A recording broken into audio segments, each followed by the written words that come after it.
Nous allons réaliser un sirop, alors plutôt un sirop de finition, hein. Donc là on est quand même sur l'esprit de faire bien briller la galette. Donc on va avoir une quantité d'eau, une quantité de sucre, mais une quantité de sucre qui est supérieure à la quantité d'eau. D'accord? Par exemple, souvent vous avez une tendance à faire des sirops de finition peut-être temps pour temps, donc 500 g de sucre, 500 g d'eau par exemple, hein, 50%. Et là en fait on va surtout avoir un pourcentage de sucre qui est plus élevé, comme ça on va avoir quelque chose quand même de beaucoup plus épais, pour faire une belle finition sur un produit, donc type, là pour nous en tout cas la galette, mais ça pourrait aussi être pour de la pâte à croissant ou toute autre chose. Donc là on a l'eau, on a le sucre, je vais simplement venir mettre mon sucre dans mon eau, voilà.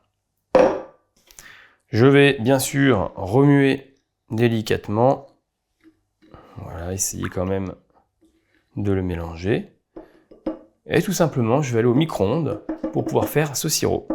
Alors c'est pareil, au niveau du temps, il faut quand même faire attention au type de micro-ondes qu'on a, mais de toute façon, il va falloir que ça bout quand même. Donc là, on peut déjà partir pour 4-5 minutes de chauffe. Donc là, ça fait à peu près 3 minutes que mon sirop est dans le micro-ondes. Je pense à mon avis qu'on doit être très bien. Voilà. Attention, quand vous reprenez le bol, ça peut encore être assez chaud. Voilà, j'ai quelque chose quand même qui est bien homogène, mais malgré tout, je vais venir contrôler. Donc on met la maryse et on regarde si on n'a pas de dépôt. Voilà, on est sur quelque chose de très homogène. Donc attention parce que le sirop quand même reste chaud, hein. Il faut quand même que ça bout, hein. Si vous ne voyez pas un sirop quand même avec des petites bulles quand vous le sortez du micro-ondes, il faut encore y aller, hein. Après, si vous le faites sur une casserole, ne le laissez pas bouillir non plus trop longtemps. Plus il va bouillir, plus l'eau elle s'évapore, plus on a du sucre, plus il va être épais.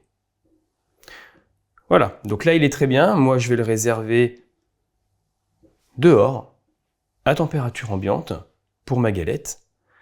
Si vous voulez le conserver plus longtemps, il n'y a aucun souci. Vous le mettez dans une boîte hermétique directement au frigidaire. Et le sirop est terminé.